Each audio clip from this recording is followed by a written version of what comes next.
오늘 함께 새벽별을 받는 회개라는 제목으로 하나님의 말씀을 나누겠습니다. 새벽별을 받는 회개입니다.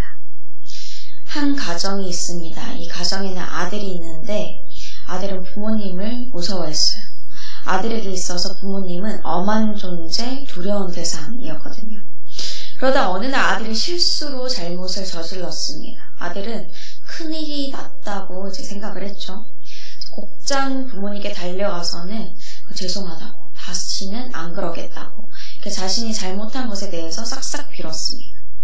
부모님은 용서해 주셨지만 아들은 용서받았다는 사실보다는 다시 또 똑같은 잘못을 저지르면 안 되겠다, 이런 생각이 앞섰습니다. 다음에는 더 크게 혼날 것 같은 거예요. 그래서 또 조심하고 또 조심하면서 이렇게 세월을 지냈는데, 그런데 어떻게 사람이 실수를 안 하고 살 수가 있나요? 또 잘못을 저질렀죠. 그런데 잘못을 저지른 아들은 심장이 쿵 하고 내려앉았습니다. 부모님을 두려워하는 아들은요, 부모님이 무서워서 자신이 그 잘못을 저지를까봐 또다시 두려움 속에서 잘못을 빌 거예요. 그러면 하나님 앞에서 회개하는 우리의 모습은 어떻습니까? 이 아들처럼 기쁨이 없는 회개를 하시나요? 아니면 기쁨이 있는 회개를 하시나요? 내가 만든 신이라는 책의 저자 팀 켈러 목사님은 책에서 기쁨이 없는 회개와 기쁨이 있는 회개의 차이에 대해서 이렇게 말씀하세요. 기쁨이 없이 그냥 두려움만 있는, 두려움이 기초한 회개는 자기 연민이라고 합니다. 그리고 벌을 받지 않는 게 목적이기 때문에 죄 자체는 미워하지 않는다고 해요. 그래서 죄의 매혹적인 위력은 계속 남아있는 거죠. 또 우리 자신을 미워하게 해서 자기 정죄로 이렇게 가게 한다고 합니다. 그런데 기쁨에 기초한 회개는 예수 그리스도의 희생적 그 고난과 사랑을 알고 기뻐하기 때문에, 우리를 죄에서 구하기 위해 치르신 예수님의 대가를 알기 때문에 그 죄 자체를 미워한다고 해요. 내 죄가 하나님의 마음을 아프시게 한다라는 그 사실 때문에 괴로워할 때 우리는 죄 자체를 미워할 수 있다고 합니다. 죄 자체를 미워하는 과정을 통해서 결국엔 거룩을 추구하게 되는 거예요. 하나님의 마음을 아프게 하고 싶지 않은 이 사랑이 결국에는 죄를 이기게 합니다. 회개의 순간에 그래서 자신을 돌아봐야 하고요. 그 회개의 바탕이 두려움인지 기쁨인지를 살펴볼 수 있어야 한다고 해요. 이 질문에 대해서요, 오늘 본문의 말씀을 살펴보면서 우리의 모습을 한번 돌아보고 또 하나님의 뜻을 함께 알아보기를 소망합니다. 진정한 기쁨의 회개를 하기 위한 그 첫 번째 주제입니다. 현실적인 이익보다 예수님을 붙잡으라입니다. 현실적인 이익보다 예수님을 붙잡으라. 오늘 본문 말씀의 내용은 요한계시록에 나오는 7교회 가운데 두아디라 교회에 보내는 편지의 내용입니다. 이 두아디라 교회는 하나님의 아들이신 예수님께 칭찬을 받은 교회였어요. 나중 행위가 처음 것보다 많다, 이런 칭찬을 받았습니다. 그들의 사랑과 믿음, 그리고 섬김과 이 인내의 열매가 삶에 아름답게 맺혀서 점점 더 성숙해져 가는 그런 교회였습니다. 그런데 이렇게 칭찬받을 점과 함께 두아디라 교회에는 책망받을 점도 있었습니다.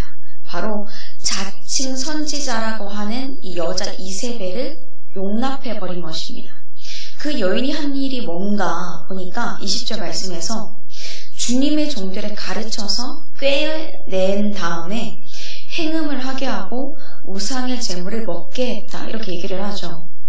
마치 아하방의 시대 때 그 아내 이세벨이 바알과 아세라 같은 그런 우상들을 섬긴 것처럼, 그래서 이세벨을 아하방이 용납해서 바알과 아세라 같은 우상들을 이스라엘에 들어오게 한 것처럼 이 두아디라 교회의 우상 숭배가 이루어진 겁니다.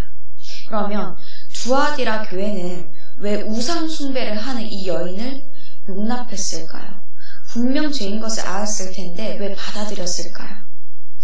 그 여인을 용납했을 때, 다른 말로 죄를 용인했을 때, 묵인했을 때 주어지는 이득이 있었으니까 그랬겠죠. 또 받아들이지 않았을 때 주어지는 불이익이 있었기 때문에 그랬습니다. 이 두아디라는요, 조합이 발달된 그런 상업 도시였어요. 생활을 이어가고 경쟁적인 그런 불이익을 당하지 않기 위해서는 반드시 이 조합, 이 길드에 가입을 해야 했습니다. 그런데 이곳에 소속되기 위해서는 조합의 규칙을 따라야 됐어요. 그 규칙 중에 있었던 게 이거였죠. 수호신을 섬기고 그 수호신에게 바치는 우상의 제물을 이 조합의 사람들과 나눠 먹어야 되는 거예요. 마치 우리가 성찬식을 하고 이렇게 막 음식을 나눠 먹듯이 그렇게 우상 숭배를 해야 되는 거였고, 또 당시의 종교의식에 따라서 신전의 여사제들과 음행을 저지르는 것을 해야 되는 거예요. 이거를 거부하면은 이곳의 회원으로서 안 받아들여지는 거죠. 그러면 그에 따라 큰 경제적인 손실을 입게 되는 것입니다. 이런 상황 속에서 자칭 여선지자가 나타나서는 성도들에게 이건 죄가 아니다. 그냥 우리가 조합에 가입해서 같이 예배드리고 그냥 같이 밥 먹는 건데 이게 뭐가 잘못됐냐, 같이 참여해도 된다. 이런 식으로 거짓된 가르침을 준 거예요. 타협해도 된다고 한 거죠. 그리고 이 거짓된 가르침에 대부분의 두아디라 교인들도 넘어갔습니다. 그들이 선택한 것은요, 현실적인 이익이었어요. 그렇게 한번 타협하고 나니까 예수님께서 크신 사랑과 자비로 주신 회개의 기회도 받아들이지 않게 되었습니다. 얼른 돌아오라고, 회개하라고 이렇게 하시는데도 그냥 자신들이 지은 죄를 묻어두는 거예요. 묻어두면 이 도시의 사람들이 다들 그렇게 하니까 내 죄는 잊혀지겠지. 당장 지금 먹고 사는 게 중요한데 이 정도는 이해되겠지. 이렇게 생각하면서 비신앙적인 방법을 택한 것입니다. 그런데 그 어떤 이유를 갖다 댄다고 할지라도 죄는 죄입니다. 주님이 안 보고 계시고 모르고 계신다, 뭐 이렇게 생각할지 모르겠지만 그 눈이 불꽃 같고 발이 빛난 주석과 같은 우리 하나님의 아들 예수님께서는요, 지금도 우리의 마음과 뜻을 모두 꿰뚫어 보고 계시며 완벽한 지혜로 판단하십니다. 18절 말씀이 있죠. 눈이 불꽃 같고 발이 빛난 주석과 같으시다고요. 그러니까 아무리 다른 사람들이 다 선택하는 그 비신앙적인 것, 불법적인 것을 택하지 않았을 때 받게 될 불이익이 있을지라도, 그것을 택했을 때 현실적인 이익이 눈에 보일지라도 모든 것을 알고 계시며 보고 계시는 그 예수님을 붙잡아야 됩니다. 기쁨으로 예수님을 따라야 됩니다. 당장에는 손해를 보는 것 같지만 현실이, 상황이 그렇게 속이겠지만 절대 손해보는 것이 아닙니다. 이후에 예수님이 주실 더 값진 은혜의 상이 있습니다. 죄가 우리의 눈앞을 가릴 때는 보이지 않겠죠. 하지만 그것을 걷어내고 예수님을 마주하면요, 비로소 보이게 됩니다. 그렇기 때문에 현실적인 이익이 더 크다는 그런 죄의 유혹에 속아서 회개의 때를 놓치지 마시고 언제나 예수님을 선택하시며 붙드시기를 바랍니다.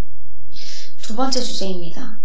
예수님의 뜻을 오해하지 말고 복음의 진리를 끝까지 붙잡으라입니다.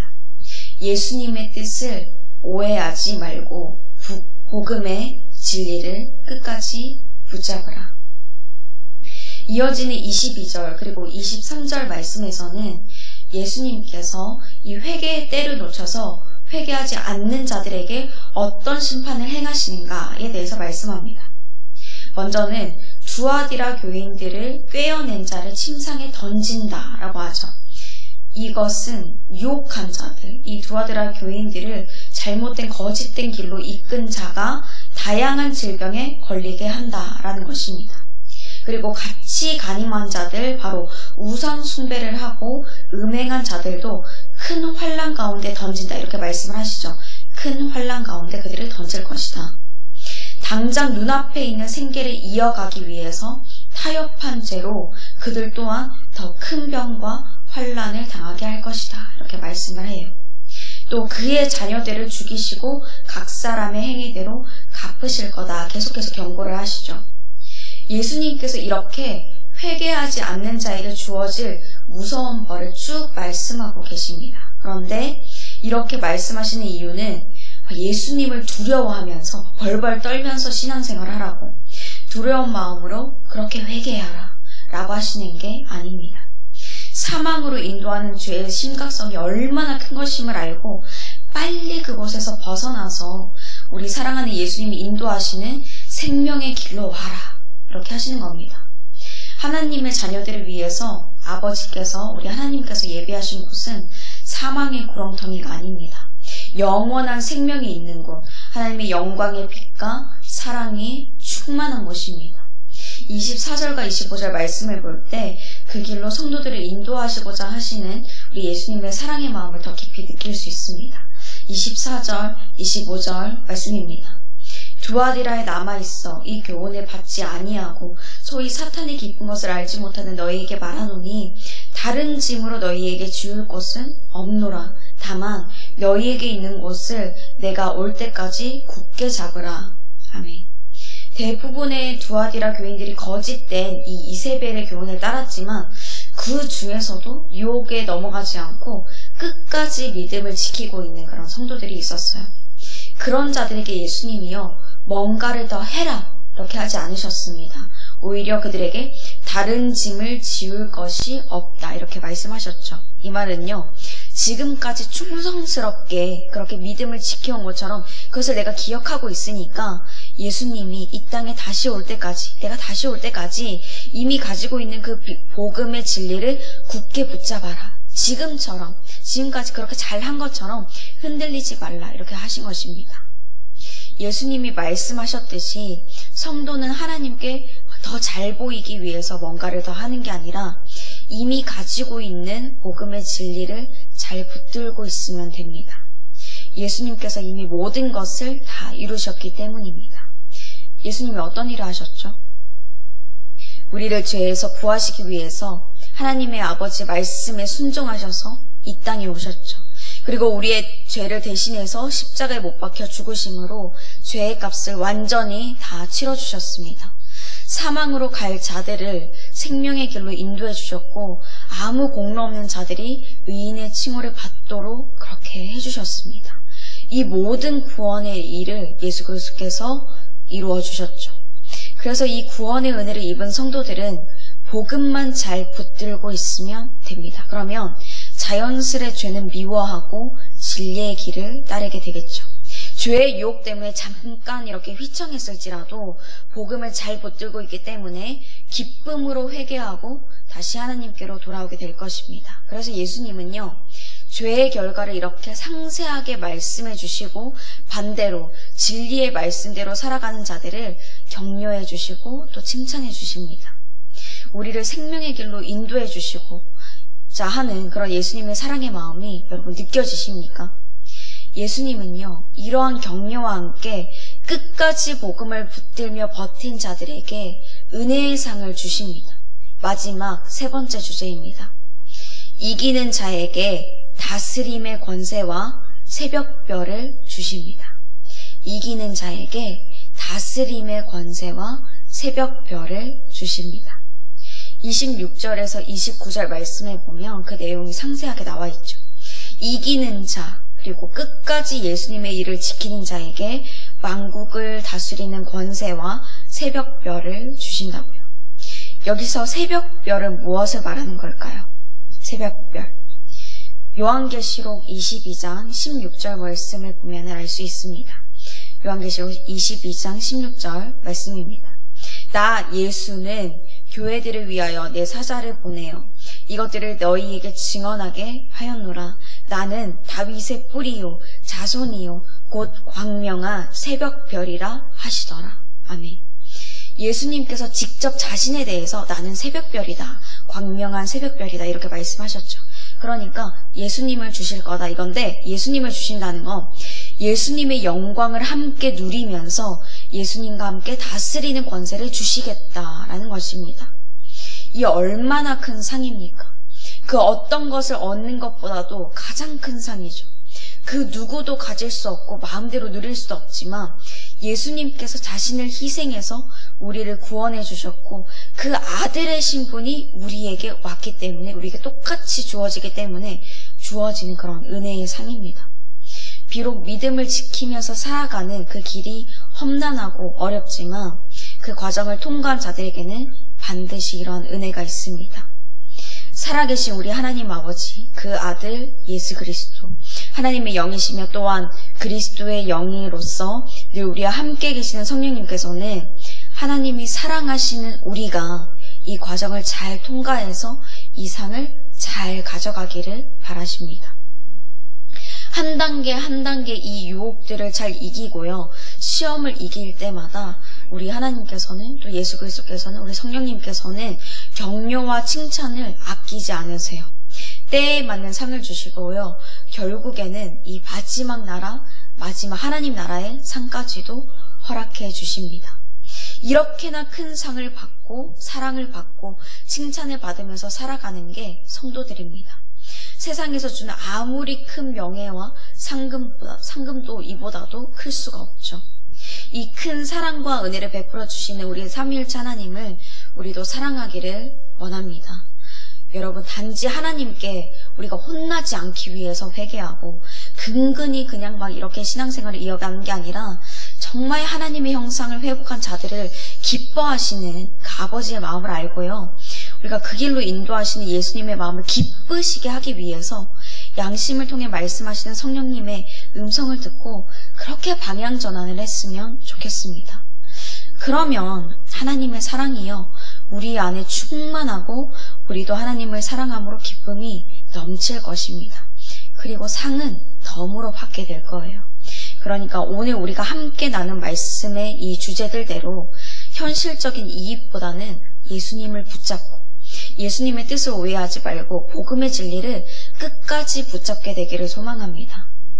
예수님께서 이기는 자들에게 반드시 이 다스림의 권세, 새벽별을 주신다고 약속하신 대로 큰 은혜의 상을 우리에게 주세요.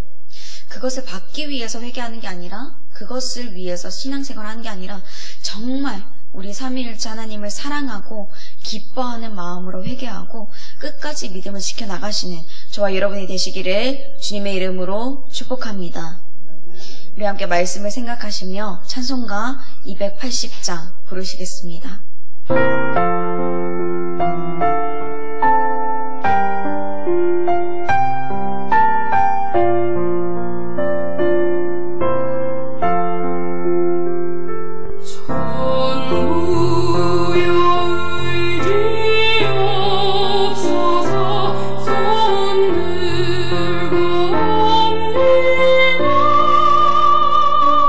주 나를 외면하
이제는 우리 주 예수 그리스도의 은혜와 하나님 아버지의 그 크신 사랑과 성령님의 교통하심이 오직 우리 삼위일체 하나님을 사랑해서 회개하며 복음을 끝까지 붙들며 살아가기로 다짐하는 모든 주님의 자녀들 가정과 일터와 삶 위에 우리 주사랑교회 나라와 열방 위에 이제부터 영도로 함께 하시기를 간절히 축원하옵나이다. 아멘.